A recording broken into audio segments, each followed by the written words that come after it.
بالله من الشيطان الرجيم.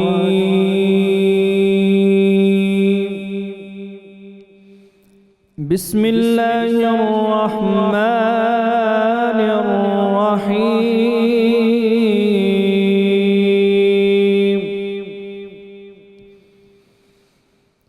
أفحسبتم أنما خلقناكم عبثا وأنكم إلينا لا ترجعون.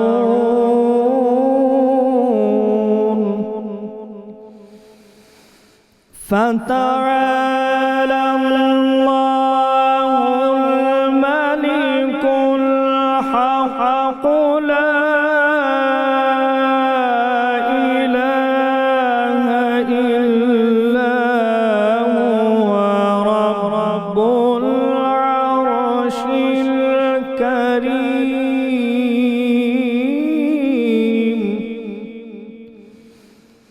ومن يدعو مع الله إلها آخر لا برهان له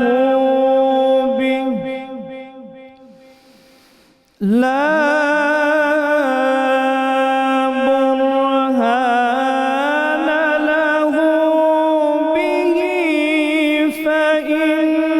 فإنما حسابه عند ربه إنه لا يفلح الكافرون.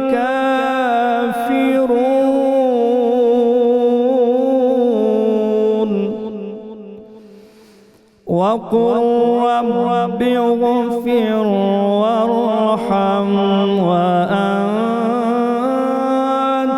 خير الراحمين.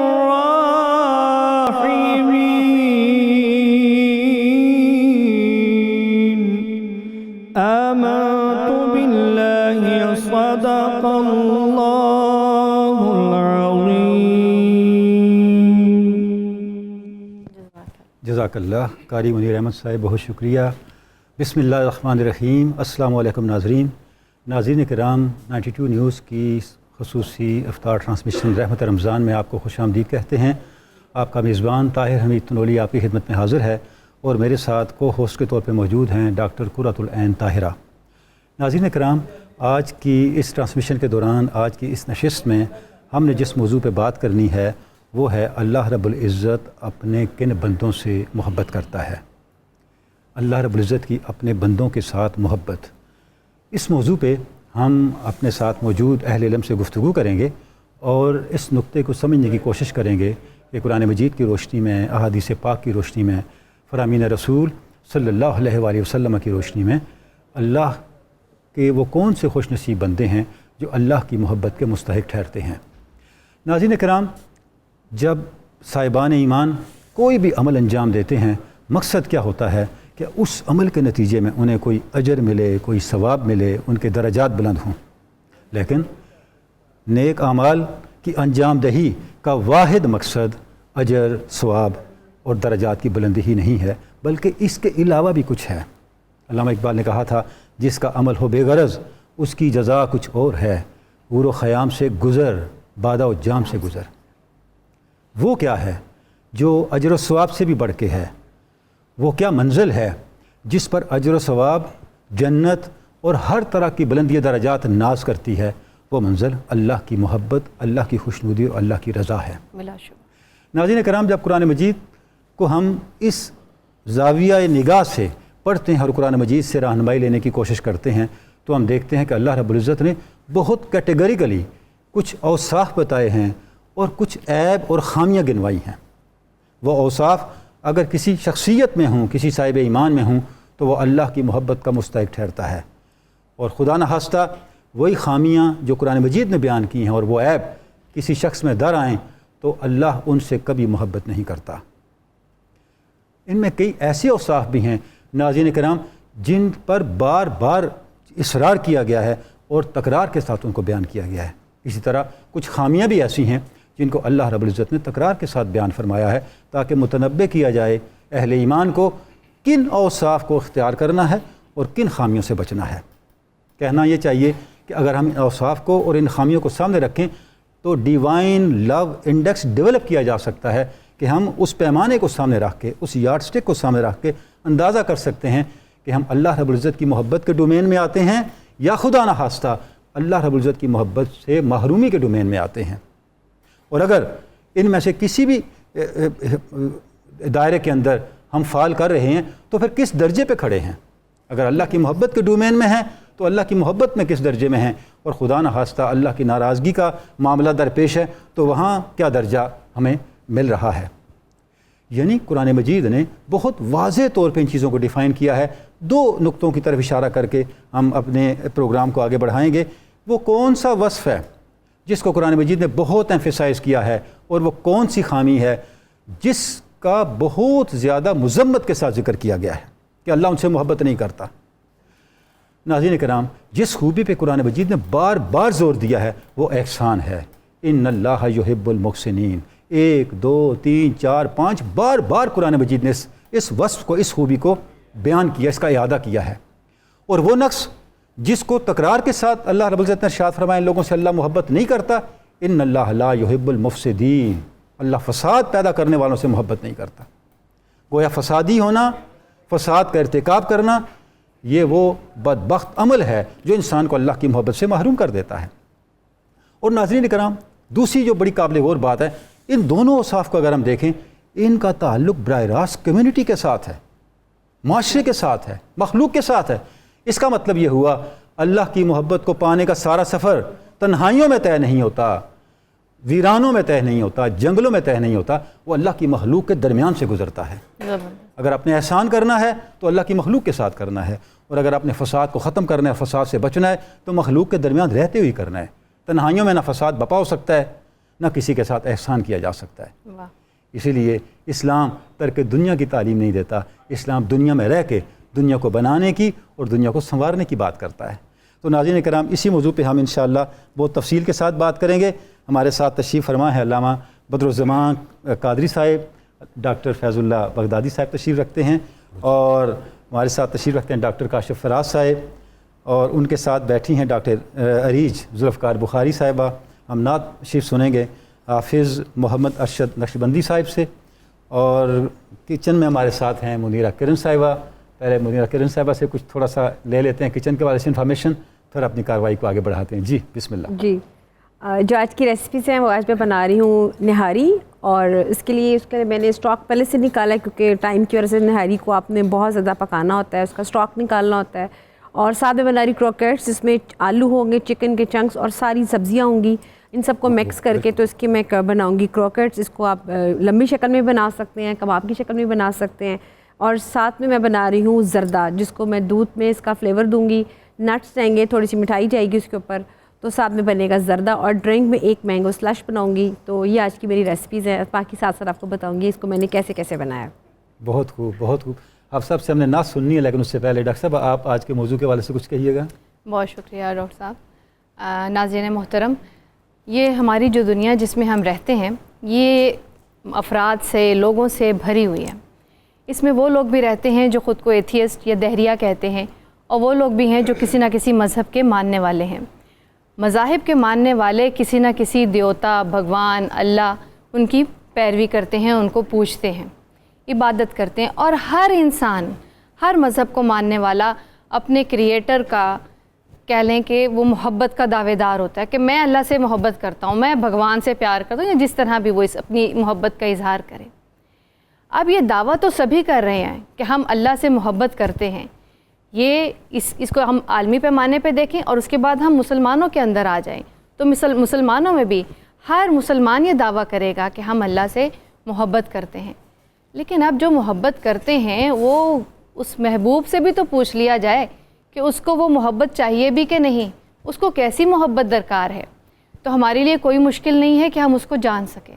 اللہ تعالیٰ نے خود اپنا پیغام ہمارے حوالے کر دیا، نبی پاک صلی اللہ علیہ وسلم کو ان پر نازل فرما دیا اور پہنچا دیا ہم تک۔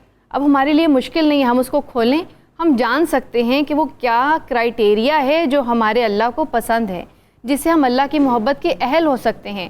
زبانی دعوے تو سب کر سکتے ہیں ہم، اس میں کوئی مشکل نہیں ہے، لیکن جب تک اس در سے قبولیت کی صدا نہ آئے، اس در سے وہ قبول نہ کیا جائے، ہم اس کو نہیں کہہ سکتے کہ یہ اللہ کے ہاں مقبول ہوگا۔ تو بہت ضروری ہے کہ ہمارے تمام دعوے جو ہیں وہ اللہ کی کتاب اور سنت رسول صلی اللہ علیہ وسلم کی روشنی میں اپنائے جائیں، نہ کہ صرف اپنے ہی زبانی دعوے ہی وہ رہ جائیں۔ پھر دیکھیے کہ کتاب اللہ میں اللہ تعالیٰ نے نہ تو صرف یہ نہیں ہے کہ صرف اس میں یہ بیان کر دیا کہ میں کن سے محبت کرتا ہوں، بلکہ یہ بھی بیان کر دیا کہ میں کن سے محبت نہیں کرتا۔ دونوں کرائٹیریا ہمارے سامنے بہت کلیئر ہیں، اور آپ دیکھیں گے کہ وہ ہماری آج کی گفتگو میں وہ تمام صفات بہت کھل کر سامنے آئیں گی، اور جو ابہام ہے ہمارے دلوں میں، ذہنوں میں کہ پتہ نہیں ہمارا یہ جو کام ہے، ہمارا یہ جو عمل ہے اللہ کے ہاں شرف قبولیت پائے گا بھی یا نہیں، یا ہم اللہ کی محبت کے اہل ہوں گے بھی یا نہیں، ہماری اس گفتگو سے انشاءاللہ وہ بہت کلیئر ہو کے آپ کے سامنے آئے گا۔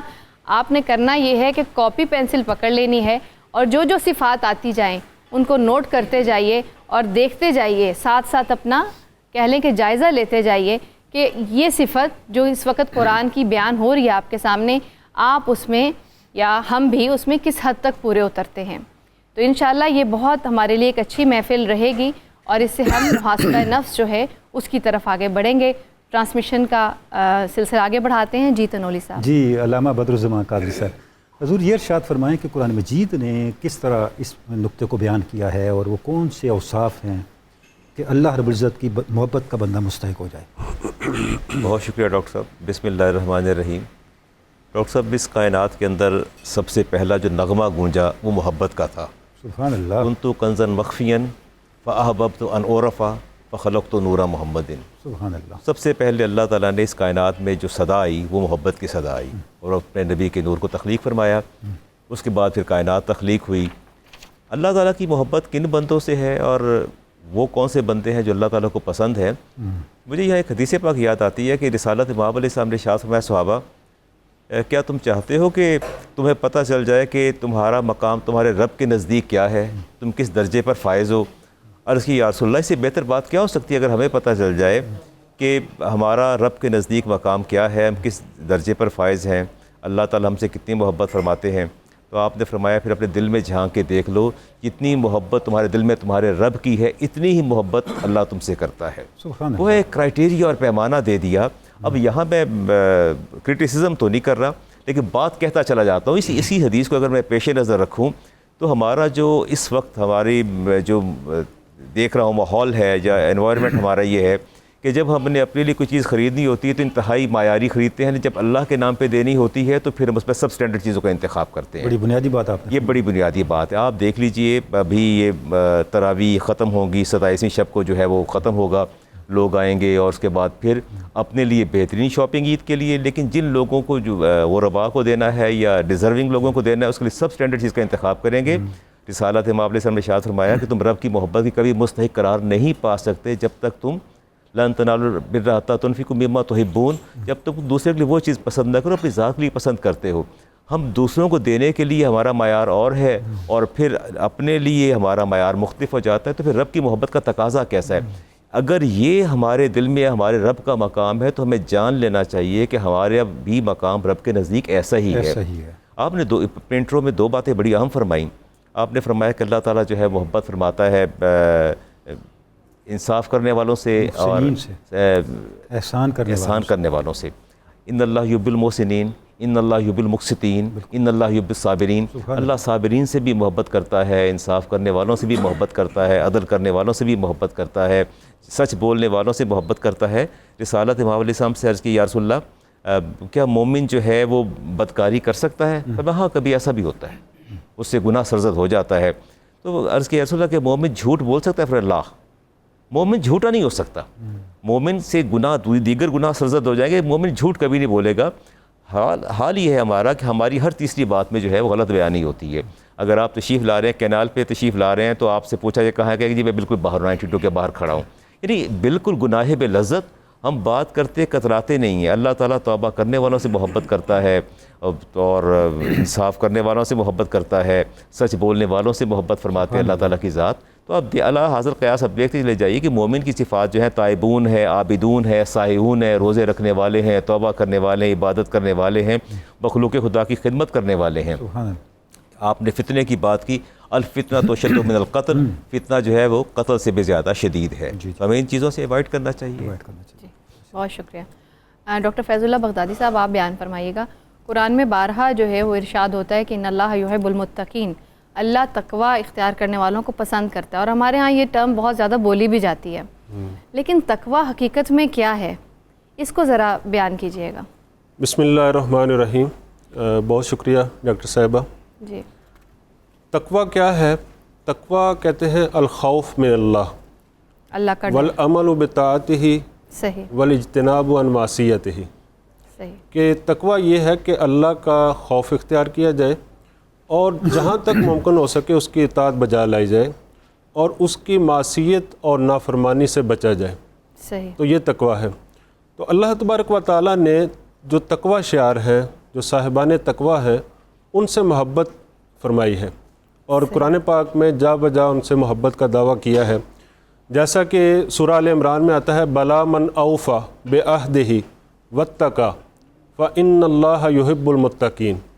کہ بلکہ وہ شخص جس نے وعدہ وفا کیا, صحیح, افائے عہد کیا ٹھیک, اور تقوی اختیار کیا تو بے شک اللہ تعالیٰ جو ہے وہ متقین سے محبت فرماتا ہے.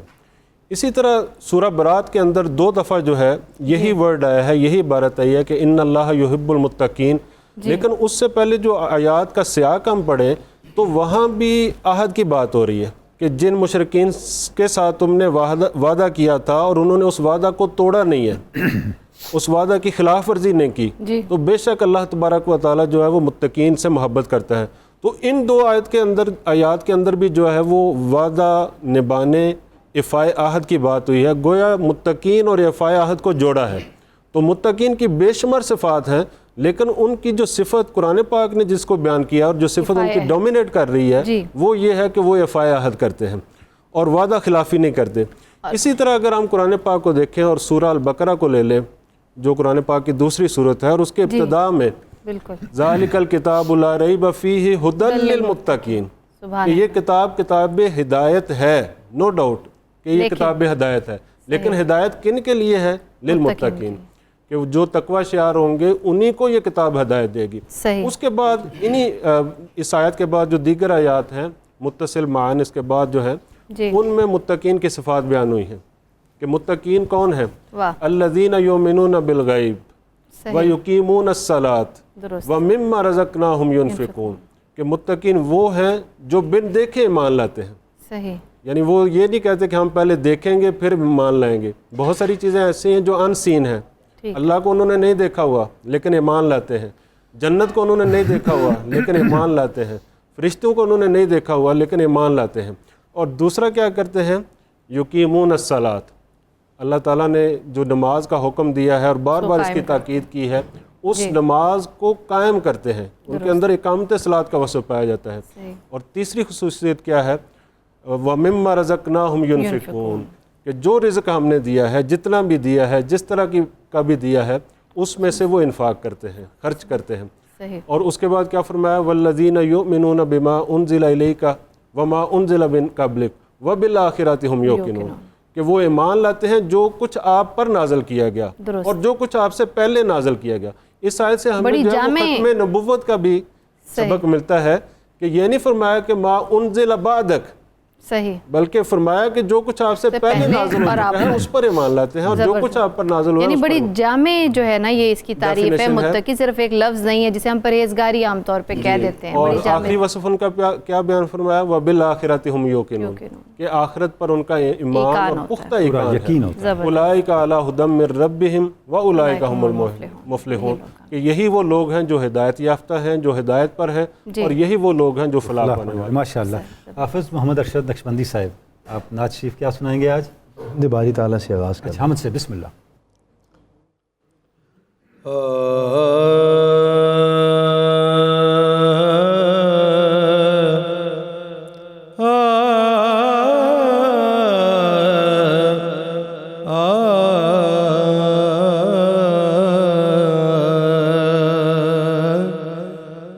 کر دے آسانیاں، کر دے آسانیاں، کر دے آسانیاں، کر دے آسانیاں، حال پر میرے کر دے مہربانیاں، مالک کل ہے تو، خالق کل ہے تو، مالک کل ہے تو، خالق کل ہے تو، تجھ کو لائق خدایا ہے سلطانیاں، لائق بندگی بس تیری ذات ہے،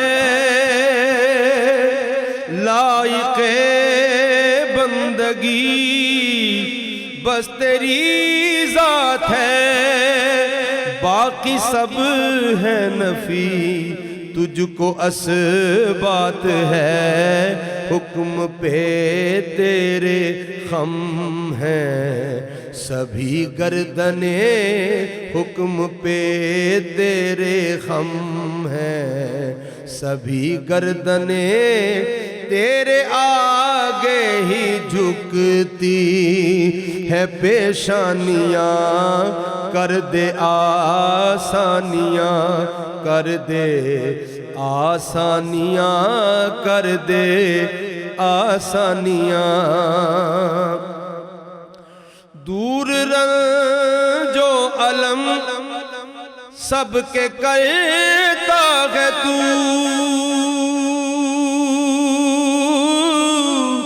دور رنج و علم سب کے کرتا ہے تو، قلب تسکین و راحت سے بھرتا ہے تو، میرے حالات پر کر رحم اے خدا، میرے حالات پر رحم کر اے خدا، ٹال دے میرے سر سے پریشانیاں، کر دے آسانیاں،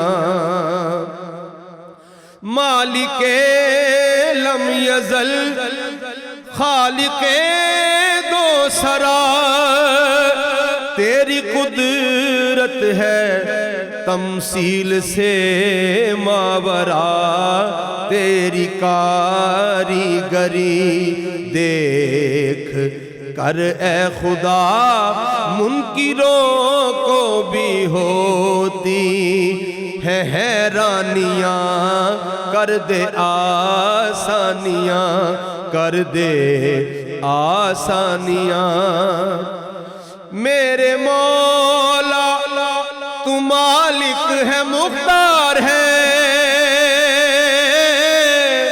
میرے مولا تو مالک ہے مختار ہے، تو ہی غفار ہے، تو ہی ستار ہے، بخش دے سب خطائیں سبھی لغزشیں، بخش دے سب خطائیں سبھی لغزشیں، معاف کر دے ہماری تو نادانیاں، کر دے آسانیاں، اتنا اجمل تیرا جو رواں ہے قلم، ہے عطا پر عطا ہے کرم پر کرم، اتنا اجمل تیرا جو رواں ہے قلم،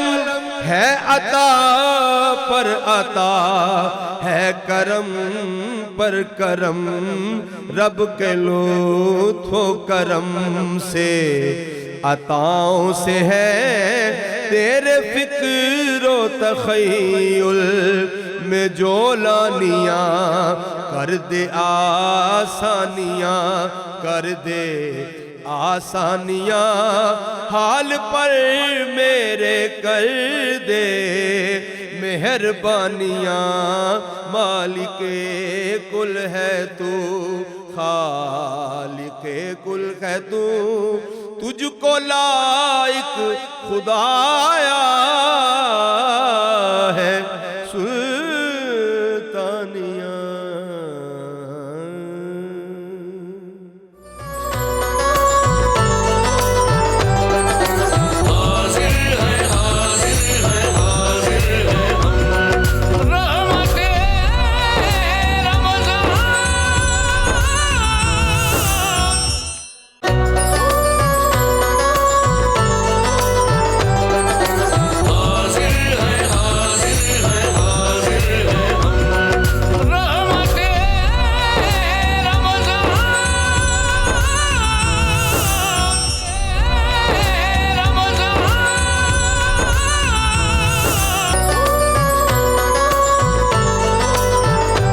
ویلکم بیک ناظرین اکرام 92 نیوز چینل کی خصوصی افطار ٹرانسمیشن رحمت رمضان میں آپ کو بار دیگر خوش آمدید کہتے ہیں.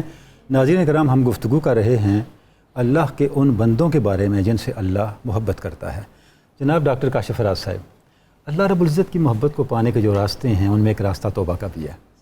آپ کیا سمجھتے ہیں کہ یہ راستہ اللہ کی محبت کو پانے کا آسان راستہ ہے یا مشکل راستہ ہے؟ اس سوال پر آنے سے پہلے آج کے ٹاپک کے اوپر ایک چھوٹی سی بات کر دوں. جی. میں نے درویش سے پوچھا کہ اللہ اپنے بندوں سے کن کن بندوں سے پیار کرتا ہے. درویش نے جواب دیا، اللہ پیار کے علاوہ بھی کچھ کرتا ہے. اللہ ہی تو پیار کرتا ہے، یہ تو ہم ہیں جو اس سے پیار نہیں کرتے. اس نے کہا میں پیار نہیں کرتا، اس نے تو ایک چیک لسٹ دی ہوئی ہے صرف. میں نے کہا درویش یہ بتاؤ کہ کیسے پتہ چلے کہ اللہ مجھ سے پیار کرتا ہے؟ کہتے تنہائی میں جا کر ذرا خود سے پوچھو کہ تم اللہ سے کتنا پیار کرتے ہو، تم اس کے بندے بننا چاہتے ہو کہ نہیں بننا چاہتے. پھر انہوں نے ایک بڑا کمال کا جملہ بولا. انہوں نے کہا اللہ ہر اس شخص سے محبت کرتا ہے جس پر اللہ کا رنگ چڑھ جاتا ہے.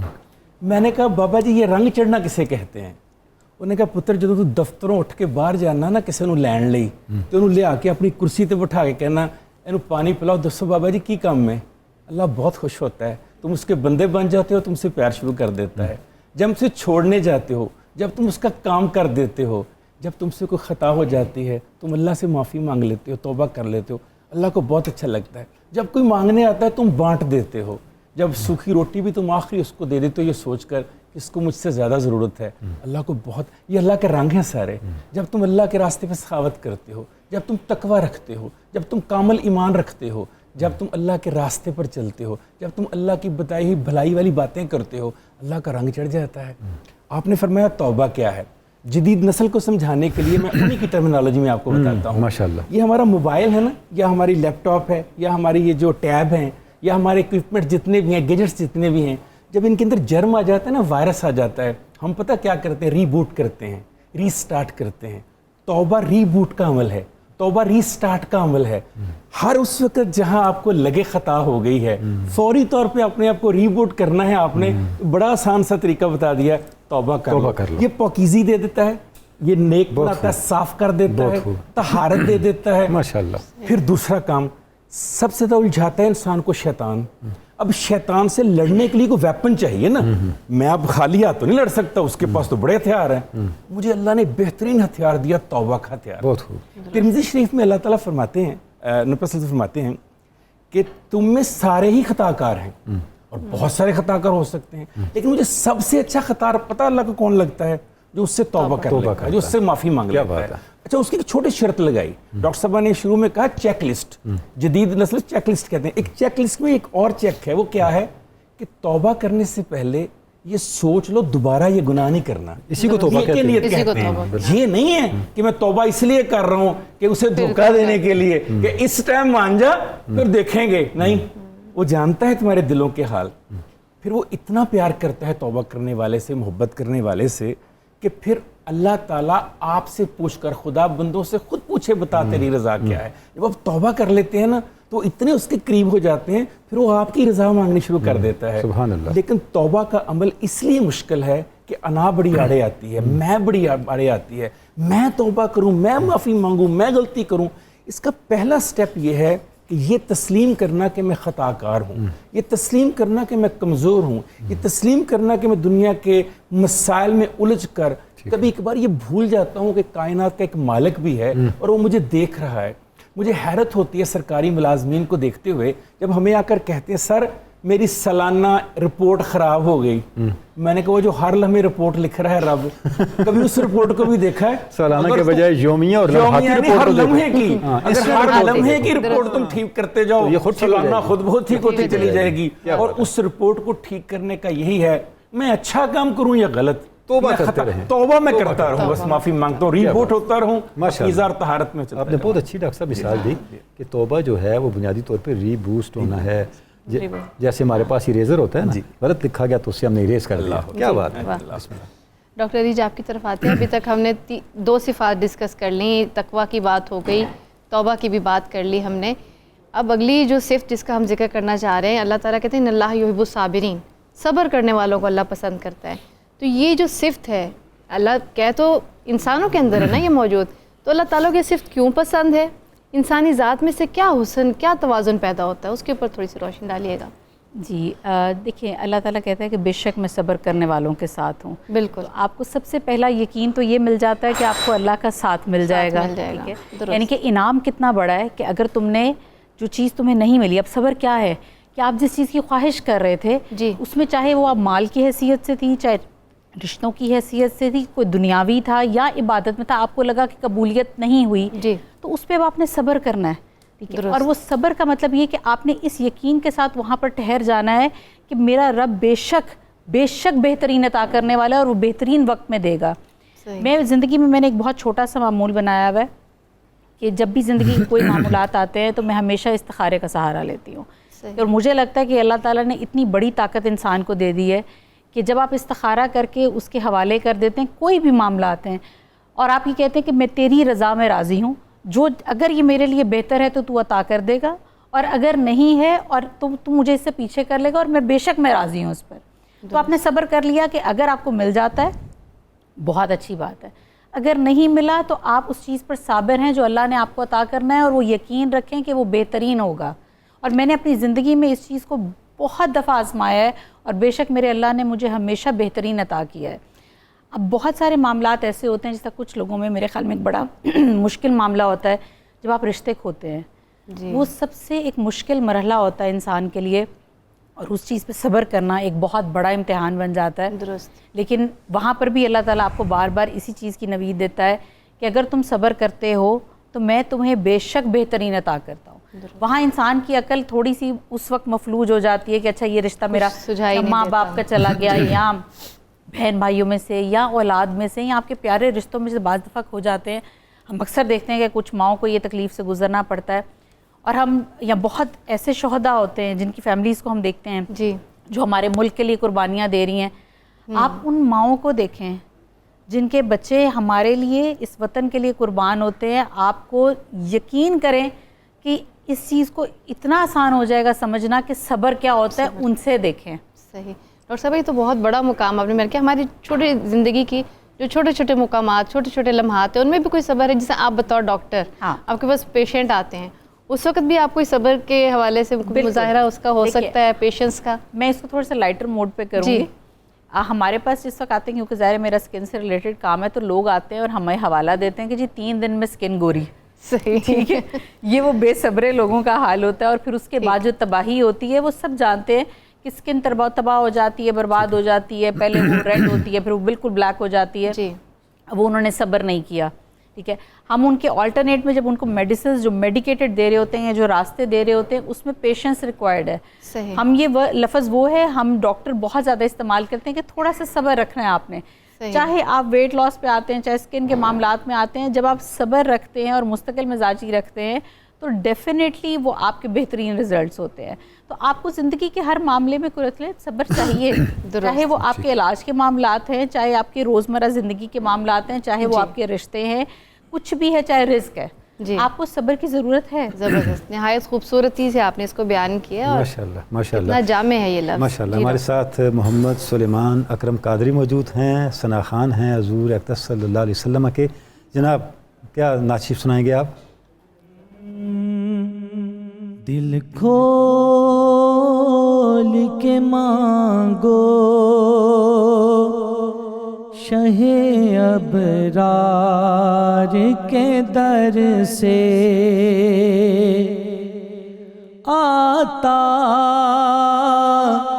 نہیں خالی کوئی سرکار کے در سے، آتا نہیں خالی کوئی سرکار کے در سے. جبریل بھی آیا تھا کبھی روٹیاں لینے، جبریل بھی آیا تھا کبھی روٹیاں لینے، حسنین کے اس پاک پریوار کے در سے، حسنین کے اس پاک پریوار کے در سے، آتا نہیں خالی کوئی سرکار کے در سے. ہو نظر کرم جانتے ہیں آپ گدا کو، ہو نظر کرم جانتے ہیں آپ گدا کو، امید بڑی ہوتی ہے سردار کے در سے، امید بڑی ہوتی ہے سردار کے در سے. کہتا ہے خدا میری طلب ہے تو یہ سن لو، کہتا ہے خدا میری طلب ہے تو یہ سن لو، ملتا ہے پتہ میرا میرے یار کے در سے، ملتا ہے پتہ میرا میرے یار کے در سے. ایک بار میرے کہنے پہ جائے وہ مدینے، ایک بار میرے کہنے پہ جائے وہ مدینے، مایوس ہی لوٹا ہے جو اغیار کے در سے، جو مانگو گے فاروقی تمہیں مل کے رہے گا، جو مانگو گے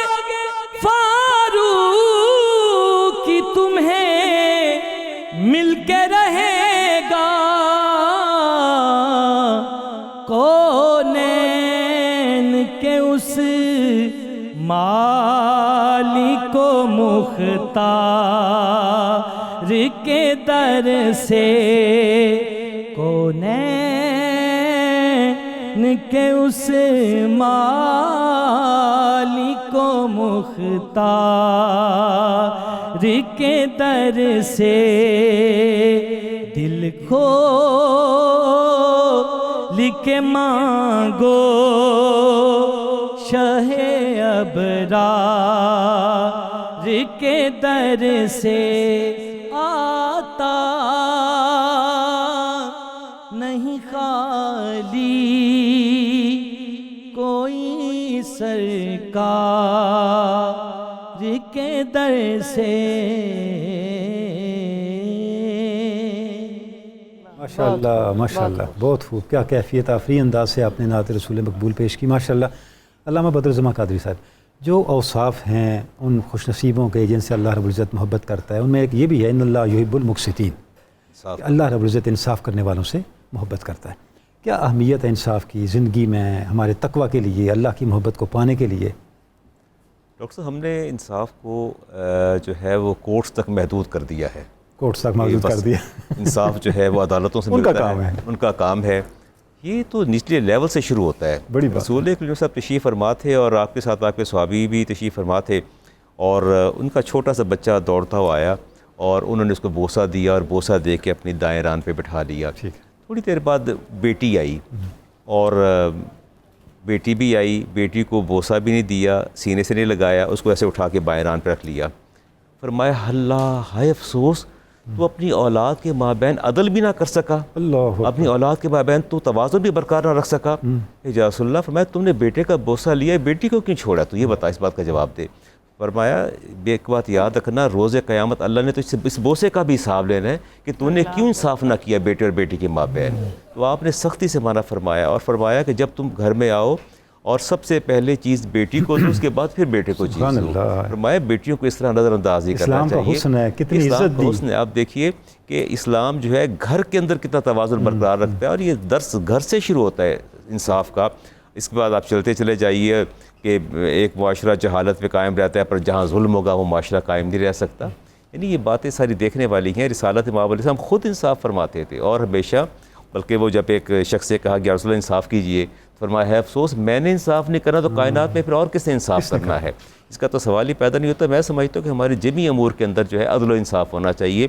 یہ میں ایک ظاہر ہے استاد بھی ہوں اور پڑھاتا ہوں، مجھے اندازہ ہے کہ شاگردوں کے مابین جو ہے کس طرح انصاف کرنا چاہیے۔ کسی کو پن پوائنٹ کرنا، کسی کی توہین کرنا، کسی کو بہت زیادہ قریب کر لینا، یہ جو تفاوت اور یہ فرق اور بعد اور دوری ہے، یہ بھی نقصان دہ ہوتی ہے۔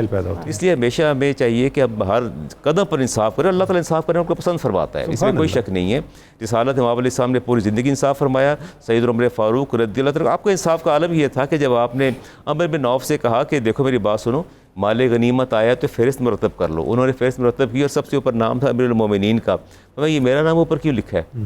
تو کہا کہ امیر المومنین، ظاہر کرینہ تو یہی ہے کہ آپ ہیڈ آف دا اسٹیٹ ہیں، نام آپ کو اوپر آنا چاہیے۔ فرمایا نہیں، اقرب فالاقرب۔ ایک بات یاد رکھنا، عمر کو وہی رکھو جہاں اس کو رب نے رکھا ہے، سب سے پہلے اس کا نام آئے گا جو میرے مصطفیٰ کے زیادہ قریب ہے۔ پہلے علی مرتضیٰ شیر خدا کا نام آئے گا، پھر خاتون جنت کا نام آئے گا، پھر حسنین کریمین کا نام آئے گا۔ عمر کو وہی رکھو جہاں رکھا جائے گا۔ آپ دیکھیے کتنی بڑی بات ہے کہ ہیڈ آف دا اسٹیٹ جو ہے وہ خود اس طرح کی بات کر رہے ہیں۔ اور ظاہر ہے علی مرتضیٰ شیر خدا اس وقت پر ہم ناراض ہوئے جب قاضی نے آپ کو جو ہے عزت و تکریم سے بلایا، فرمایا کہ یہ انصاف کے برعکس ہے، فرمایا مجھے بھی اسی طرح مخاطب کرنا چاہیے، آپ بھی امیر المومنین تھے۔ تو یہ چیزیں ہمیں ہمارا معاشرہ میں چیزیں ہمیں بتاتی ہیں کہ ہمیں کس طرح انصاف کو لے کے آگے بڑھنا ہے، کس طرح ہمیں انصاف کرنا ہے اپنی زندگی کے ساتھ۔ بلکہ میں سمجھتا ہوں کہ اگر میں اور آپ اپنی ذات کو دیکھیں تو کیا ہم انصاف کر رہے ہیں؟ نہیں کر رہے۔ اللہ نے ہمیں جتنی بھی نعمتیں عطا فرمائی ہیں، یا آنکھیں ہیں، کان ہے، ناک ہے۔ امام غزالی رحمۃ اللہ تعالیٰ علیہ کے پاس ایک شخص آیا، اس نے اپنی مفلوق الحالی کا شکوہ کیا کہ میں فائنینشلی ویک ہو گیا ہوں، کمزور ہو گیا ہوں۔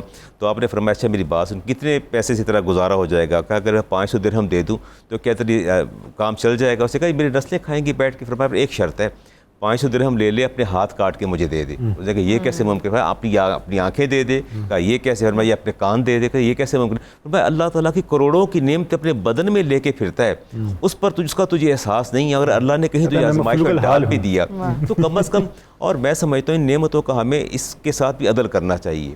اللہ نے اگر سماعتیں دی ہیں تو ہمیں سماعت کے ساتھ عدل کرنا چاہیے ہمیں, اور آنکھیں دی ہیں تو آنکھوں کے ساتھ عدل کرنا چاہیے, ہاتھ دیے ہیں تو ہاتھوں کے ساتھ عدل کرنا چاہیے. میں ہر کرینہ یہی ہے کہ ہم جتنے اعضائے بدن ہیں ان کے ساتھ جو اللہ نے نعمتیں دی ہیں ان کو صحیح معنوں میں استعمال کرنا ہی جو ہے انصاف. سبحان اللہ. اس کا مطلب یہ ہوا کہ جو اللہ رب العزت انصاف کرنے والوں سے محبت فرماتا ہے تو اللہ کی محبت کے نتیجے میں سوسائٹی بھی بیلنس میں آتی ہے, بیلنس میں آ جاتی ہے. سبحان اللہ سبحان اللہ.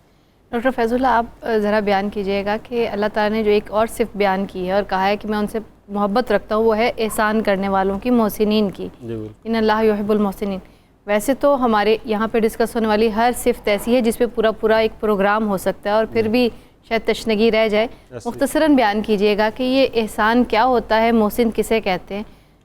احسان جو ہے نا, احسان کے بہت سارے معنی آئے ہیں. جی. احسان نیکی کو بھی کہتے ہیں, جی. احسان کسی کے ساتھ بلائی کو بھی کہتے ہیں, جی. کسی کے ساتھ حسن سلوک کو بھی احسان کہتے ہیں. ٹھیک. اور اگر ہم حدیث میں دیکھیں تو حدیث جبریل بڑی معروف حدیث ہے جس میں حضور نبی اکرم صلی اللہ علیہ وآلہ وسلم سے حضرت جبریل امین نے مختلف سوالات کیے. صحیح. اس میں آپ علیہ الصلوۃ والسلام سے ایمان کی ڈیفینیشن پوچھی کہ مل ایمان ہو. جی. اس میں اسلام کی ڈیفینیشن حضرت جبرائیل امین نے حضور نبی اکرم صلی اللہ علیہ وسلم سے پوچھی کہ مل اسلام ہو. صحیح. اسی میں احسان کی بھی ڈیفینیشن پوچھی کہ مل احسان ہو. صحیح. تو حضور نبی اکرم صلی اللہ علیہ وسلم نے ارشاد فرمایا کہ الاحسان ہو ان تعبد اللہ کانک تراہ, کہ تو اللہ کی عبادت ایسے کر جیسے تو اس کو دیکھ رہا ہے. اور اگر یہ کیفیت تمہیں حاصل نہیں ہوتی تو یہ گمان کر کہ فَإِن لَمْ تَكُنْ تَرَاهُ فَإِنَّهُ يَرَاكَ, کہ اگر تو اس کو نہیں دیکھ رہا تو کم از کم یہ تو یقین کر لے کہ وہ تجھے دیکھ رہا ہے. تو گویا جو صاحبان احسان ہیں ان کا یہ وصف ہے کہ وہ ہر گھڑی یہ دھیان رکھتے ہیں کہ اللہ تعالیٰ ان کو دیکھ رہا ہے. اور احسان کا خود حکم جو ہے وہ اللہ تبارک و تعالیٰ نے فرمایا ہے. قرآن پاک میں آتا ہے کہ وَأَنفِقُوا فِي سَبِيلِ اللَّهِ, جی. اور اللہ کی راہ میں خرچ کرو. صحیح. وَلَا تُلْقُوا بِأَيْدِيكُمْ إِلَى التَّهْلُكَةِ, اور اپنے آپ کو خود اپنے ہاتھوں ہلاکت میں نہ ڈالو. وَأَحْسِنُوا, اور احسان کرو. فَإِنَّ اللَّهَ يُحِبُّ الْمُحْسِنِينَ, کہ بے شک اللہ تعالیٰ جو ہے وہ محسنین کو پسند فرماتا ہے. اسی طرح دوسری آیت میں فرمایا کہ وَالَّذِينَ يُنْفِقُونَ فِي السَّرَّاءِ وَالضَّرَّاءِ, کہ یہ وہ لوگ ہیں جو خوشحالی اور تنگ دستی میں خرچ کرتے ہیں. صحیح. اور ان کے بارے میں وَالْكَاظِمِينَ الْغَيْظَ, اور جو غصے کو پی جاتے ہیں. وَالْعَافِينَ عَنِ النَّاسِ, اور لوگوں کو قدرت ہوتے ہوئے بھی معاف کر دیتے ہیں. تو وَاللَّهُ يُحِبُّ الْمُحْسِنِينَ, بے شک اللہ تعالیٰ جو ہے وہ احسان کرنے والوں کو پسند فرماتا ہے. اب یہاں جب لوگ احسان کرتے ہیں اور انہیں احسان کا وصف حاصل ہو جاتا ہے تو اللہ تبارک و تعالیٰ کیا فرماتے ہیں, حل جزاء الاحسان الا الاحسان, کہ اگر لوگ احسان کرتے ہیں تو اس سے بڑھ کر پھر اللہ ان کے ساتھ احسان کرتا ہے. اور لوگوں کے احسان اور اللہ کے احسان میں تو کوئی جوڑ ہی نہیں ہے, یہ تو میچ لیس ہے کہ کہاں ان کا احسان اور کہاں اللہ کا احسان. تو یہ ان کو جو ہے وہ ان کے احسان کا جو ہے وہ بدلہ ملتا ہے. سبحان اللہ. اور اسی طرح اللہ تبارک و تعالیٰ نے فرمایا کہ الذین احسنوا وللذین احسنوا الحسنى والزیادہ, کہ جو لوگ احسان کرنے والے ہیں ان کے لیے حسنہ اور زیادہ ہے. اب اس کی مفسرین وضاحت کرتے ہیں کہ حسنہ سے مراد جنت ہے. صحیح. اور زیادہ سے پھر کیا مراد ہے, کہ زیادہ سے مراد یہ ہے کہ جنت تو ان کو ملے گی ہی, اس کے ساتھ ساتھ ان کو اللہ کا دیدار بھی نصیب ہوگا. سبحان اللہ. گویا محسنین وہ لوگ ہوں گے جن کو اللہ تعالیٰ اپنے دیدار سے مشرف فرمائے گا. سبحان اللہ. ناظرین کرام, ہمارے ساتھ علی رضا فریدی موجود ہیں. علی رضا فریدی صاحب, آپ نعت شریف سنائیں گے, کون سی نعت سنائیں گے؟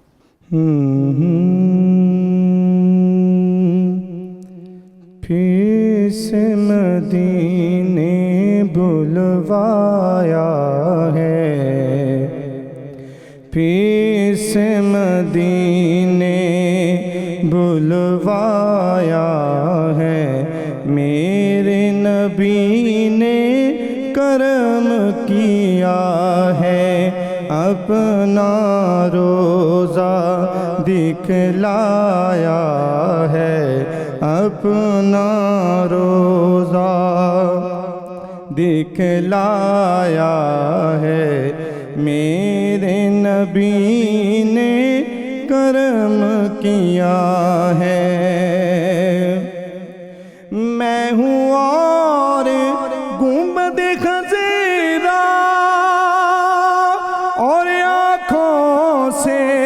بہتے آنسو میں ہوں اور گنبد خضرا اور آنکھوں سے بہتے آنسو ان کی یاد میں دل ڈوبا ان کی یاد میں دل ڈوبا ہے میرے نبی نے کرم کیا ہے اپنا روزہ دکھلایا ہے میرے نبی نے کرم کیا ہے اللہ اللہ شہر مدینہ تیری عظمت اللہ اللہ اللہ اللہ شہر مدینہ تیری عظمت اللہ اللہ میں ہوں اور طیبہ کی یہ گلیاں میں ہوں اور طیبہ کی یہ گلیاں میرے نبی نے کرم کیا ہے اپنا روزہ دکھلایا ہے میرے نبی نے کرم کیا ہے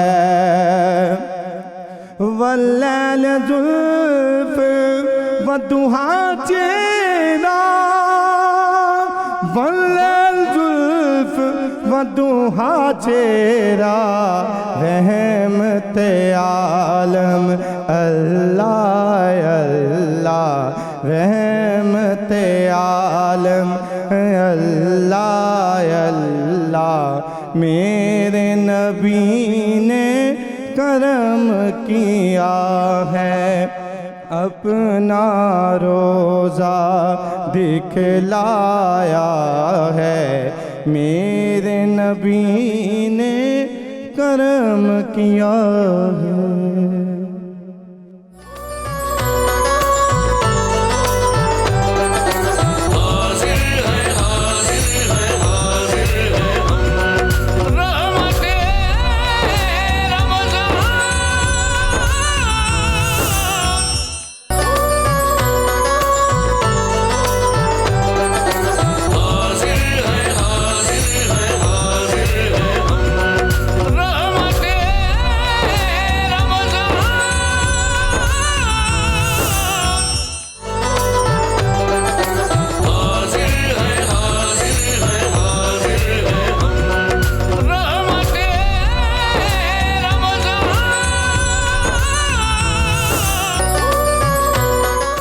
ویلکم بیک ناظرین کرام 92 نیوز چینل کے افطار ٹرانسمیشن رحمت رمضان میں آپ کو بار دیگر خوش آمدید کہتے ہیں. ہم گفتگو کر رہے ہیں ان اللہ کے خوش نصیب بندوں کے بارے میں جن سے اللہ خود محبت فرماتا ہے. کاشف راز صاحب، جو اللہ کے محبوب بندے ہیں ان کے جو اوصاف ہیں ان میں سے ایک توکل بھی ہے کہ اچھا ذرا ہم اس پہ غور کریں تو یہ چیز سامنے آتی ہے کہ اللہ کی محبت اور توکل کو لنکڈ چیزیں ہیں. جب محبت ہوگی تو بھروسہ بھی ہوگا.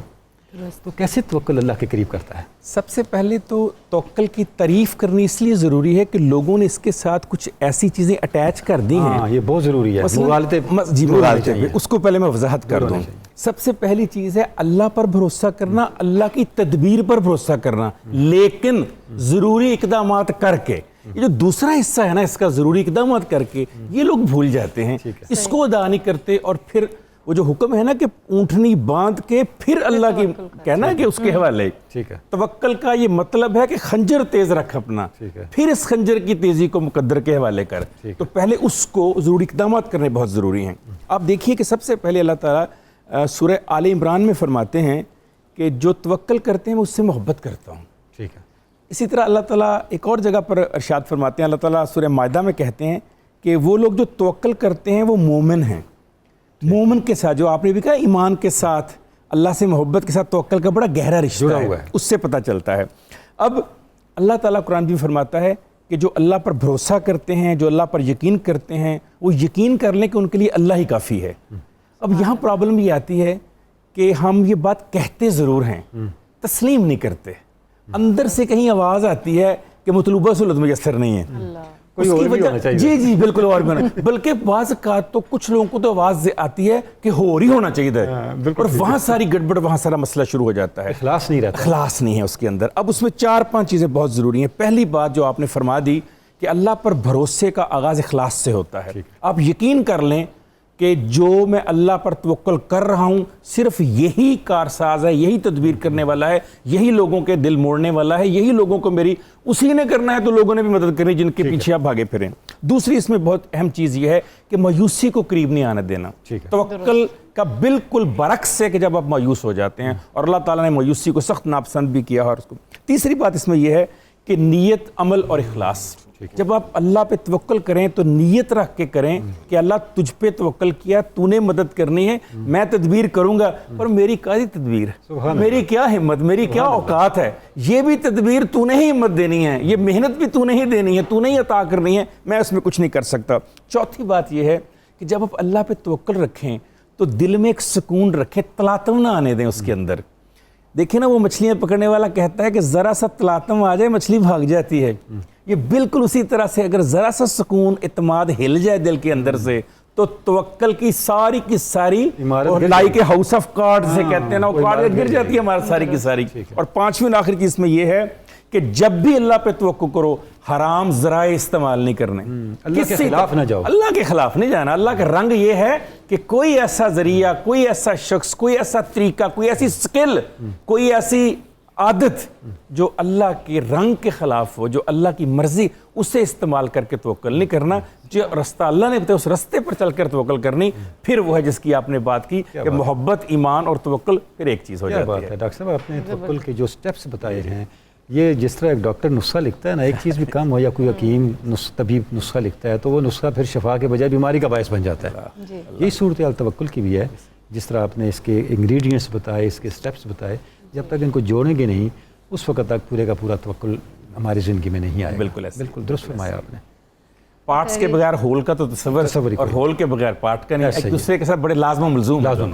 ڈاکٹر عریج آپ کی طرف آتے ہیں، اگلی صرف جس کا ذکر اللہ تعالیٰ نے بکثرت کیا ہے وہ ان اللہ یحب المتطہرین، کہ اللہ تعالیٰ طہارت اختیار کرنے والوں کو پسند کرتا ہے۔ تھوڑا اس پہ روشنی ڈالیے گا کہ یہ طہارت جو ہے وہ جسمانی ہے یا روحانی یا دونوں کا جو ہے وہ کہہ لیں کہ اکٹھے اس کو ہم استعمال کریں گے؟ یہاں پہ کوئی طرح اس کو 3 طرح سے کیٹیگرائز کروں گی، ایک آپ کی جسمانی، روحانی اور اس کے بعد ماحولیاتی، کہ آپ کے ارد گرد بھی، یعنی کہ ہم جہاں رہ رہے ہیں اس کو صاف ستھرا رکھنا بھی ہماری صحت کے لیے کس قدر ضروری ہے۔ سب سے پہلے تو ظاہر ہے کہ اگر آپ کی روحانی ہے تو وہ اگر آپ پاک صاف نہیں ہیں، اور اس میں دیکھیں اللہ تعالیٰ بھی پسند نہیں کرتا کہ آپ بغیر صاف ستھرے ہوئے اس کے پاس آ جائیں، بالکل یعنی قبول ہی نہیں ہوتی، بالکل آپ کی عبادت قبول نہیں ہوتی اگر آپ طہارت کے اصولوں پر نہیں پورے اتر رہے۔ اگر ہم وضو کو ہی لے لیں تو اس میں ہم میڈیکلی اس کو کس طرح کنیکٹ کرتے ہیں کہ جب آپ ہاتھ دھوتے ہیں تو بہت ساری ایسی جو بیماریاں ہیں جو کانٹیکٹ سے پھیلتی ہیں آپ اس سے بچ جاتے ہیں۔ درست۔ جب آپ ناک میں پانی ڈالتے ہیں تو ریسپائریشن کی بہت ساری ڈیزیزز سے آپ بچ جاتے ہیں۔ جب آپ کلی کرتے ہیں تو آپ گم ڈیزیزز سے بچ جاتے ہیں۔ اسی طرح جب آپ چہرہ دھوتے ہیں تو اسکن کے بہت سارے مسائل سے آپ بچ جاتے ہیں۔ ہم پاؤں دھوتے ہیں تو آپ فنگل ڈیزیزز سے بہت زیادہ بچ جاتے ہیں۔ تو اسلام فطرت کا مذہب ہے، آپ کو جو بھی آپ کو یہ چیزیں اختیار کرنے کے لیے کہا گیا ہے اس میں بے شک فائدہ انسان کا ہے، درست، وہ آپ کے فائدے کے لیے ہیں۔ ہم میڈیکلی بھی اگر آپ دیکھیں کہ ہائیجین کے بغیر آپ شاید کسی ڈاکٹر کے پاس بھی جانا پسند نہیں کریں گے کہ اگر اس کا کلینک آپ کو صاف نہیں ملے گا یا انسٹرومنٹ اسٹیرلائز نہیں ہوں گے، کہ علاج کا پہلا اصول بھی طہارت سے ہی شروع ہوتا ہے۔ کہ اگر آپ وہاں پر گندگی ہوگی تو آپ ڈیزیزز کو ایک دوسرے سے کنیکٹ کرتے چلے جائیں گے۔ اسی طرح اگر آپ کا ماحول ہے، گھر ہے، ٹھیک ہے، ہمارے ہاں تھوڑا سا میں یہ کہوں گی کہ ہم اپنے گھروں کو تو صاف کر لیتے ہیں لیکن اپنے گھر وہی گند نکال کے گھر کے باہر کھڑا کر دیتے ہیں۔ آپ کا ماحول وہ ساری سر آپ کا گھر کا انٹرنل انوائرمنٹ آپ کی طہارت کے اصولوں کو نہیں بنا رہا ہوتا۔ آپ کے وہ جو تمام آپ آتے ہیں جو بچوں میں ڈال رہے ہیں کہ جی وہ آپ گاڑی میں بیٹھے ہوئے ہیں, شیشے سے باہر وہ چیزیں پھینک رہے ہیں, یا آپ اپنے ملک کو آپ اپنی رہنے کی جگہ نہیں سمجھتے ہوئے وہاں پر گندگی پھیلا رہے ہیں, تو وہ آپ کو ساری چیزیں الٹیمیٹلی افیکٹ کریں گی. اور سب اس میں اونرشپ نہیں نا لے رہے, مطلب گاڑی آپ سمجھتے ہیں آپ کی ہے لیکن وہ روڈ آپ کی نہیں ہے, گھر آپ کا ہے لیکن وہ ہم روڈ کو زیادہ اپنا سمجھ لیتے ہیں. مسئلہ یہ ہے کہ ہم زیادہ ہی اپنا ہم اپنے باپ کا سمجھ لیتے ہیں, تو پھر ہم کہتے ہیں اس کا جیسے مرضی نقصان کر لیں. آپ یہ دیکھیں نا کہ اگر اب اسموگ جیسے معاملات کو ہمیں ڈیل کرنا پڑ رہا ہے تو کیوں کرنا پڑ رہا ہے؟ کیونکہ ہم نے ماحول اس قدر گندا کر دیا ہے. اچھا اب ایئر کوالٹی آپ نے کمپرومائز کر دی, جانی تو آپ کے اندر ہی ہے, اس کو آپ نے اسی ہوا میں سانس لینی ہے. تو یہ اگر آپ کو لگ رہا ہے کہ صرف گھر صاف کر لینے سے یا اپنا آپ صاف کر لینے سے آپ کی ذمہ داری پوری ہو گئی ہے, تو ایسا نہیں ہے. درست, آپ کو اپنے پورے ماحول کو صاف رکھنا ہے, اپنے گھر کو, اپنی گلی کو, اپنے شہر کو, اپنے ملک کو, جسمانی, روحانی اور ماحولیاتی ہر لحاظ سے طہارت اس کو جامع. ماشاء اللہ. علامہ صاحب قبلہ آپ کی طرف آئیں گے. جو اوصاف ہیں اللہ کے محبوب بندوں کے قرآن مجید نے جو گنوایا, ان میں ایک یہ بھی ہے کہ وہ اللہ کی راہ میں جہاد کرنے والے ہیں. تو جہاد کی کتنی قسمیں ہیں, کیا جہاد کے تقاضے ہیں, اس پر یہ تو اسلام کے بنیادی اراکین میں سے ایک رکن ہے. ٹھیک ہے. اور اللہ تبارک و تعالیٰ نے قرآن کریم میں والعادیات ضبحا فالمغیرات صبحا پوری سورت آتی ہے. اللہ تعالیٰ فرماتے ہیں کہ مجھے قسم ہے ان گھوڑوں کے سموں سے اڑنے والی چنگاریوں کی. اللہ تعالیٰ کو اپنے راہ میں جہاد کرنے والے مجاہدین اتنے پسند ہیں, ان کی مجاہدین, ان کی سواریاں, انہی سواریوں کے سموں سے اڑنے والی گرد. ہاں, اللہ تعالیٰ فرماتے ہیں کہ مجھے ان کی چنگاریوں کی قسم ہے. یعنی جہاد کی فضیلت اس صورت میں اس طرح بیان کی گئی کہ ہمیں یہ ہمارے مجاہد جو سواریاں استعمال کرتے ہیں ان کو بھی وہ بھی اللہ تعالیٰ کی ہاں اتنی یعنی محبوب اور پسندیدہ ہیں. اسلام کے بنیادی اراکین میں سے ہے, اور جو قومیں جہاد چھوڑ دیتی ہیں رسوائی ان کا مقدر بن جاتا ہے, اس میں تو کوئی شک نہیں. اور یہ عصر حاضر میں جو کچھ ہمارے سامنے ہو رہا ہے, اپنے آپ کو ہم نے تیار نہیں کیا جہاد کے لیے, تو صورتحال ہماری بگڑتی چلی جا رہی ہے اور وہ سارا کچھ ہمارے سامنے آ رہا ہے. رسالت مآب علیہ السلام نے ارشاد فرمایا کہ مجاہد کے پیٹ میں جہنم کا دھواں اور گرد غبار جو جہاد کے راہ میں آتی, دونوں کبھی جمع نہیں ہو سکتے. یعنی وہ سوال ہی پیدا نہیں ہوتا کہ اللہ تعالیٰ مجاہد کو اگر جہنم میں بھیجے, اور بلکہ وہ جو اس نے قربانیاں دی. میں چند دن پہلے حدیث دیکھ رہا تھا غزوہ احد کے حوالے سے, عبداللہ بن جہش فرماتے ہیں سعید ابن مسیب سے کہ دیکھو صبح مارکہ احد ہونے والا ہے, اور میں آؤ مل کے دعا کرتے ہیں اللہ تعالیٰ سے. آپ نے آمین کہنا ہے. وہ مکالمہ کتنا زبردست تھا. وہ فرماتے ہیں کہ ایک جگہ پہاڑی کے دامن میں بیٹھ کے وہ کہتے ہیں کہ یا اللہ عہد و پیمان ہو رہے ہیں کہ یا اللہ وہ صبح طلوع ہو تو جو سب سے زیادہ سخت ترین میرا دشمن ہے اس کے ساتھ میرا مبارزہ ہو جائے, میرا مقابلہ ہو جائے, اور اس کے بعد پھر یا اللہ میں بے جگری سے لڑوں اور اس کے بعد میں شہید ہو جاؤں, پھر وہ میرا مسئلہ کرے, میرے اعضائے بدن کو کاٹے, میرے ناک کو, میرے ہاتھ کو, میرے کانوں کو, اور پھر میں تیری بارگاہ میں جب ایسے پیش ہوں تو پوچھے کہ اللہ مجھ سے پوچھیں یہ سب کچھ کیوں ہوا, تو میں کہا یا اللہ تیری محبت میں, آپ کی محبت میں اور آپ کے حبیب کی محبت میں ہوا. اچھا علامہ صاحب ہم نے محبت کو بڑا ہلکا سمجھا ہوا ہے. ہلکا سمجھا ہے, یہ جنہوں نے سمجھا ہے انہوں نے اس طرح پھر اس کو کر کے دکھایا. اور پھر فرماتے ہیں کہ سعید بن مسیب فرماتے ہیں کہ واقعتاً وہ شہید ہوئے اور ہم نے خود دھاگے کے اندر دیکھا ان کی ناک, کان کو, ان کے اعضائے بدن کو پرویا گیا تھا. فرماتے ہیں مجھ پر رقت طاری ہوئی تو میں نے کہا کہ اللہ تبارک و تعالیٰ نے میرے بھائی کی دعا کے ایک حصے کو قبول فرما لیا ہے, اور مجھے اللہ سے کبھی امید ہے کہ اس کے دوسرے حصے کو قبول فرما لے گا جو غیب سے متعلق ہے. اللہ تعالیٰ بلائیں گے. اور رسالت مآب علیہ السلام نے ارشاد فرمایا صحابہ مجھے یقین کرو کہ لیلۃ القدر بیت المقدس میں میسر آ جائے یا میری اپنی مسجد میں, اور اس کے مقابلے میں مجھے ایک رات مجھے نگہبانی کرنی پڑے, سرحدوں کی حفاظت کرنی پڑے, تو آپ نے فرمایا کہ میں اس کو ترجیح دوں گا, لیلۃ القدر کو چھوڑ دوں گا. یعنی آپ نے اس کی سگنیفیکینس کو بتایا, اس کی اہمیت کو بتایا کہ اس کی علامہ صاحب اس میں جہاد بالسیف کے علاوہ جہاد بالقلم بھی آ جائے گا, جہاد بالنفس الہی کلمت الحق بھی ہے. بالکل آپ صحیح فرما رہی ہیں, جہاد کی قسمت ہے نا, تو جہاد بالنفس جو ہے وہ تو ابھی کر تو رہے ہیں روزے کی صورت میں, لیکن اس کے تقاضے پورے کریں گے تو جہاد بالنفس ہوگا. اپنے ہمیں مال سے محبت ہے, اولاد سے محبت ہے, اپنے اقربا سے محبت ہے, ہمیں جتنی بھی مادی ہماری ضروریات ہیں ہمیں ان سے محبت ہے, تو انہی کو اللہ کی راہ میں قربان کرنا جو ہے وہی تو جہاد بالمال ہے. اور جہاد بالنفس یہ ہے کہ جو چیز نفس کو پسند ہو. سیدنا عبداللہ ابن عمر تشریف فرما بیمار تھے, گھر میں لیٹے ہوئے تھے, تو انار کے لیے خواہش کی تو بیوی بیگم نے انار منگوا کے دیا, اور سائل آ گیا, انار دیا, پھر منگوایا, پھر دے دیا, تو وہ اس پر برہم بھی ہوئیں. تو آپ نے فرمایا کہ دیکھو میری بات سنو، وہ سائل آ گیا تو اسے میں خالی واپس نہیں بھیج سکتا، آپ نے خود صبر کر لیا، اس کے حوالے چیز کر دی. تو جہاد بالقلم بھی تو ضروری ہے نا. جب جہاد بالقلم آپ نہیں کرتے نتیجہ اس کا کیا نکلتا ہے؟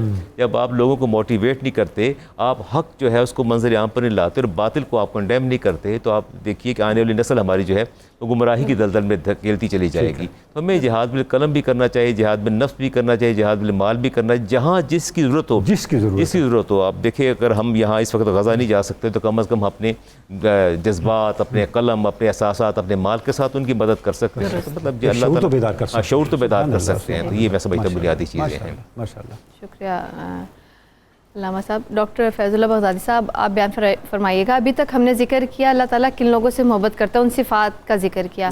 آپ سے اس وقت جو میں پوچھنا چاہ رہی ہوں وہ صفت ہے جو اللہ نے کہا کہ میں اس کو پسند نہیں کرتا، یعنی ظلم کو. اللہ تعالیٰ نے کہا نہ تو وہ ظلم پسند کرتے ہیں اور نہ ہی ظالمین کو.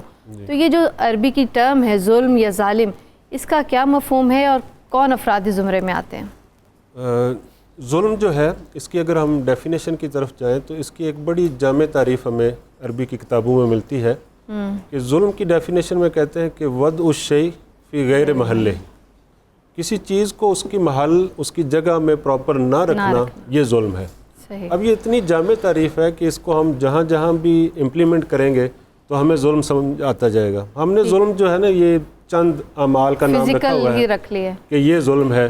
اس کے علاوہ بہت ساری چیزیں ہیں جو ظلم کے دائرے میں آتی ہیں لیکن ہم ان کو اگنور کر دیتے ہیں. صحیح. اب جو بندہ اس صفت مذموم کا حامل ہو جاتا ہے یعنی ظالم بن جاتا ہے تو اللہ تبارک و تعالیٰ فرماتے ہیں واللہ لا يحب الظالمین، درست، کہ بے شک اللہ تبارک و تعالیٰ جو ہے وہ ظالموں کو پسند نہیں کرتا. تو اب یہ اتنی بڑی محرومی ہے کہ ایک ایسی ہستی جو سراپا محبت ہے اور جو رحمت للعالمین ہے، سب کے جہانوں کے لیے رحمت ہے، سب کے لیے محبت ہے اور جو ماؤں سے بھی بڑھ کر انسان سے پیار کرنے والا ہے، اگر بندہ اس کی محبت سے محروم ہو جائے تو یہ کتنی بڑی محرومی ہے. اور اس کے ساتھ ساتھ یہ فرمایا کہ جو بندے پھر ظلم کرتے جاتے ہیں وہ اس فیلڈ میں بڑھتے جاتے ہیں اور ان کو احساس اور شعور بھی نہیں ہوتا کہ ہم ظلم کر رہے ہیں. یہاں تک کہ اللہ تبارک و تعالیٰ نے فرمایا کہ ان اللہ لا یہدی القوم الظالمین، اللہ اکبر، کہ پھر وہ ظلم میں اتنے بڑھ جاتے ہیں کہ ان کے واپسی کا پھر امکان ہی نہیں رہتا. وجہ اس کی یہ ہے کہ اللہ تبارک و تعالیٰ نے ان کے ہدایت کا چیپٹر ہی کلوز کر دیا ہے اور ان کو کیٹیگوریکلی فرما دیا ہے کہ اللہ تعالیٰ جو ہے یہ ظالموں کو کبھی ہدایت نہیں عطا فرمائے گا. شرک کو بھی ظلم کہا گیا ہے. بالکل. اور اسی طرح ان الشرک کا لظلم عظیم، شرک جو ہے وہ بہت بڑا ظلم ہے. اور ساتھ ہی اللہ تبارک و تعالیٰ نے مومنین کو یہ بتایا ہے کہ تم جو ہے وہ ظالموں کی طرف نہ جاؤ. درست. فرمایا کہ لا ترکنوا الی الذین ظلموا، کہ وہ لوگ جنہوں نے ظلم کیا تم ان کی طرف مائل نہ ہو، ان کی طرف نہ جھکو. اس کا نتیجہ کیا ہوگا؟ فتمسکم النار، کہیں ایسا نہ ہو کہ تم بھی ظالموں کے پیچھے لگ کے ظلم کی راہ پر چل پڑو اور بالآخر تم ظلم کے نتیجے میں جہنم کی آگ کو جا پہنچو. تو اس لیے جتنا بھی ہو سکے ہمیں جو ہے وہ ظلم سے اور ظلم کی جو کارستانیاں ہیں ان سے اوائڈ کرنا چاہیے، کیونکہ ظلم کا جو انجام ہے اور ظلم کا جو نتیجہ ہے وہ بالآخر ظالم کی ہلاکت ہے. سونر اور لیٹر اس نے اپنے انجام میں بد کو پہنچنا ہوتا ہے، کیونکہ اللہ تبارک و تعالیٰ نے اس کو بھی قرآن پاک میں فرمایا ہے فَقُطِعَ دَابِرُ الْقَوْمِ الَّذِينَ ظَلَمُوا، کہ وہ لوگ جنہوں نے ظلم کیا ان کو جڑ سے کاٹ دیا گیا. یا فَأَخَذَهُمُ الْعَذَابُ وَهُمْ ظَالِمُونَ، کہ ان کو عذاب نے آ لیا دراں حالے کہ وہ ظلم کر رہے تھے.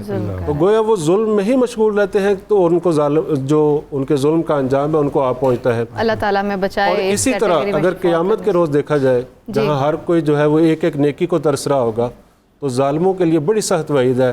فرمایا کہ وَمَا لِلظَّالِمِينَ مِن نَصِيرٍ، کہ اس دن ظالموں کے لیے کوئی مددگار نہیں ہوگا. لہٰذا اس کے لیے ہمیں یعنی سوچنا چاہیے اور جہاں تک ہو سکے ہمیں ظلم سے بچنا چاہیے. اور اسی طرح جو ظالم ہے قیامت کے روز یہ کہے گا کہ وَيَعُدُّ الظَّالِمُ عَلَى يَدَيْهِ، صحیح، کہ قیامت کے روز وہ اپنے ہاتھوں کو کاٹے گا، یعنی ندامت اور حسرت کا اظہار کرے گا کہ میں نے ظلم نہ کیا ہوتا. شکریہ ڈاکٹر صاحب. کچن کی طرف چلتے ہیں. جی منیرہ، کہاں تک پہنچی ہماری نہاری؟ جی جو کروکٹس ہے وہ میں نے فرائی کر دی ہیں اور اس کے اندر بیسیکلی جیسے ہم گھر میں آلو کے کٹلیٹس بناتے ہیں اس میں چکن ایڈ کرتے ہیں، اس میں نے تمام ویجیٹیبلز ایڈ کی ہیں اور اس کی ویریشن ہے، اس میں آپ سبزی ایڈ کر کے بچوں کو کھلائیں، پالک بھی ایڈ کر سکتے ہیں. جو زردہ ہے زردہ دم پر ہے، اس کی بھی گارنش ریڈی کرنی ہے. میں آپ کو دکھا دیتی ہوں. دانہ دانہ بالکل اس میں نے دہی بھی ڈالی ہے، دودھ بھی ڈالا ہے، اور اب اس پہ صرف ہمیں گارنش کرنی ہے. اس کی دم پہ ہے یہ زردہ. اور سلاد ہمیشہ کی طرح آپ نے ساتھ تیار رکھا ہے اس کے. جی نہاری جو سے یہ بھی اب دیکھیں، اس کی میں نے تری نکال کے رکھ لی تھی، یہ بعد میں اینڈ میں ڈالوں گی میں. اور جو اس کا جو بھی آپ اس میں مٹن ڈال رہے ہیں، بیف ڈال رہے ہیں، وہ بھی اپنی نکال لیجئے گا جب آپ نے اسٹاک اس کو خوب پکانا ہے، تاکہ جب آپ نے اس کو اینڈ میں اس کو مکس کریں گے، اس میں میدے کی روح بنا کے اس کو گاڑھا کرنے کے لیے پھر چیزیں ایڈ کریں. ایک اور ٹپ بتانا چاہوں گی کہ ہم عام طور پہ آٹا یا میدا اس کو ڈائریکٹ ہی گھول کے اس میں ایڈ کر دیتے ہیں، تو آپ اس کو ہلکا سا پہلے توے پہ سوتے کریں، بھونیں، پھر اس کے اندر آپ پانی ایڈ کر کے اس کو پھر اس کے اندر مکسنگ کریں، اس کا فلیور اور اچھا انہینس ہوگا. فلیور میں فرق آئے گا. جی بالکل. ٹھیک ہے. چلیں منیرہ انشاءاللہ دوبارہ آپ اس کو میں نے پریزنٹ کرنا ہے، باقی لوازمات اس کو میں نے ریڈی کر دی ہیں جو کی نہاری کے ہیں. ماشاءاللہ بہت خوب. جلدی واپس آتے ہیں آپ کے پاس. حافظ محمد ارشد نقشبندی صاحب کے پاس جاتے ہیں. حافظ صاحب نعت رسول مقبول صلی اللہ علیہ وآلہ وسلم.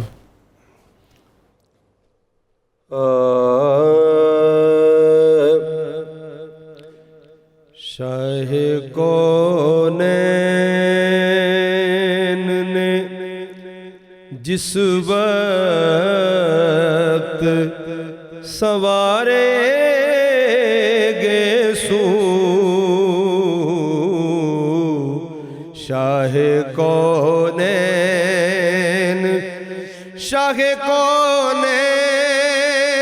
نے جس وقت سوارے گے سو، رب نے فرمایا کہ واللیل ہے پیارے گے سو، رب نے فرمایا روئے انور پہ جو ڈالے تو حسین رات ہوئی، روئے انور پہ جو ڈالے تو حسین رات ہوئی، دن نکل آیا، دن نکل آیا جو آقا نے سوارے گے سو، دن نکل آیا جو آقا نے سوارے گے سو. اور قبلہ صاحب لیتے بیمار شفائیں ہیں حسین زلفوں سے، لیتے بیمار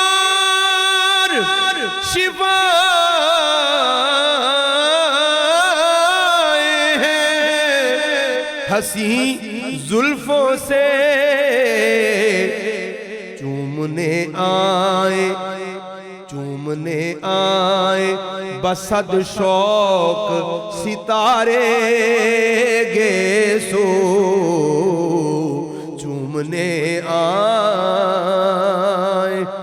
کنگھی بالوں میں کیے آپ ہوئے تھے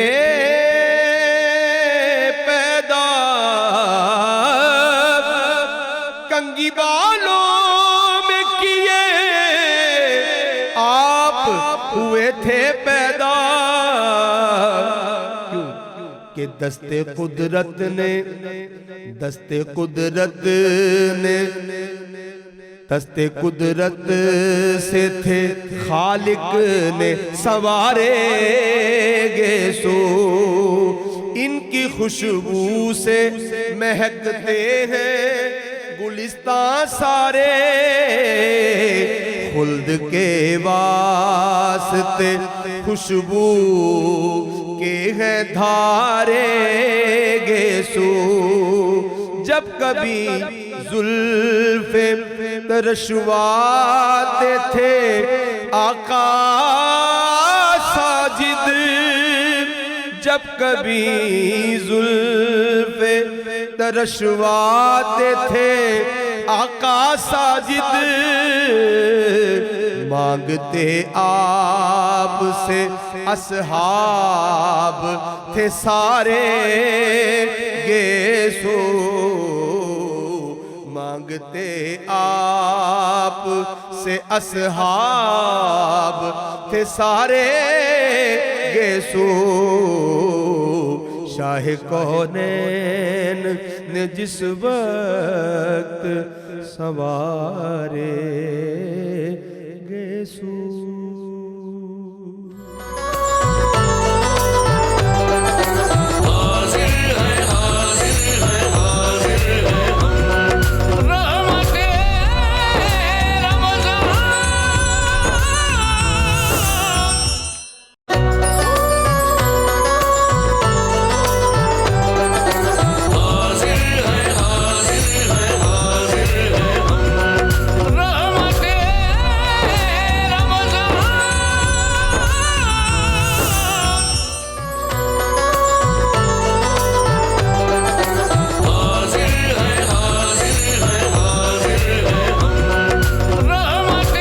ویلکم بیک ناظرین کرام 92 نیوز کی خصوصی افطار ٹرانسمیشن رحمت رمضان میں آپ کو ایک بار پھر خوش آمدید کہتے ہیں. ہم گفتگو کر رہے ہیں ان بندوں کے بارے میں جن سے اللہ رب العزت محبت کرتا ہے. کاشف فراز صاحب، جو خرابیاں اللہ کے قرب اور اللہ کی محبت سے دور کرتی ہیں، اور ان میں سے جس چیز پہ قرآن مجید نے بہت ایمفسائز کیا وہ فساد ہے. ان اللہ لا یحب المفسدین، اور 5-6 مرتبہ اس چیز کو ریپیٹ کیا گیا. فساد ہے کیا؟ دیکھیے، جیسے آپ نے اپنے انٹرو میں بھی ارشاد فرمایا تھا، احسان کے حوالے سے اور پھر فساد کے حوالے سے سوچنے کی بات ہے کہ اتنا ایمفسس کیوں کیا گیا، اس کے پیچھے محرکات کیا ہیں، ہوتا کیا ہے فساد کی وجہ سے. سب سے بڑا جو مسئلہ فساد کی وجہ سے ہوتا ہے وہ سوسائٹی کا فیبرک ٹوٹ جاتا ہے، جو اس کی فاؤنڈیشن ہے نا جی سر.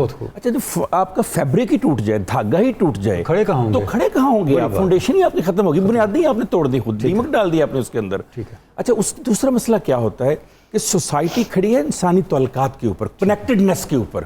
جو ہی آپ نے فساد پھیلایا، اس کنیکٹڈنس کا آپ نے کنیکشن کاٹ دیا، ستیاناش کر دیا. اب کنیکشن جب کٹ گیا ہے تو کہیں پر کوئی وائبز ہی نہیں آئے گی، کہیں پر کوئی کرنٹ ہی نہیں آئے گا، کہیں پر کوئی طاقت ہی نہیں آئے گی، اسٹرینگتھ ہی نہیں آئے گی ساری. تو سوسائٹی کو آپ نے مفلوج کر دیا، آپ نے فارغ کر دیا.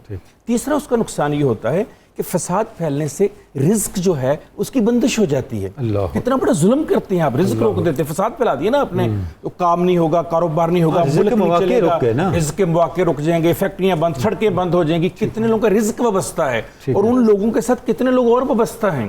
آپ نے ان سب کا بیڑا غرق کر کے رکھ دیا، ملک کی اکانومی آپ نے تباہ کر دی. سڑکیں آپ بلاک کر دیتے ہیں. آپ اندازہ کیجیے کئی دن تک آپ کو یہ بھی اندازہ نہیں کہ یہاں پر کوئی مریض جا سکتا ہے. تو یہ بھی فساد کی ایک شکل ہے. اسی طرح سے آپ دیکھیے کہ جو صحیح لوگوں کو اوپر آنا ہوتا ہے، فساد کی وجہ سے اوپر نہیں آ سکتے، کوئی فسادی لوگ آ جاتے ہیں، وہ زیادہ نمایاں ہونا شروع ہو جاتے ہیں. اچھا، جو نیگیٹیوٹی ہے نا وہ اٹریکٹ بہت کرتی ہے وقتی طور پر. اچھا، وقتی طور پر جب لوگ اس طرف جاتے ہیں تو اس جیسے سوسائٹی میں خوبصورتی ہونی چاہیے تھی، اس کی جگہ وہ فسادی لوگوں کا جو بربادی اور بدصورتی ہے اس کی جگہ لے لیتی ہے. تو جیسے آپ نے آغاز میں کہا کہ جو اللہ سے پیار ہے وہ بندوں کے رستے سے اصل دے.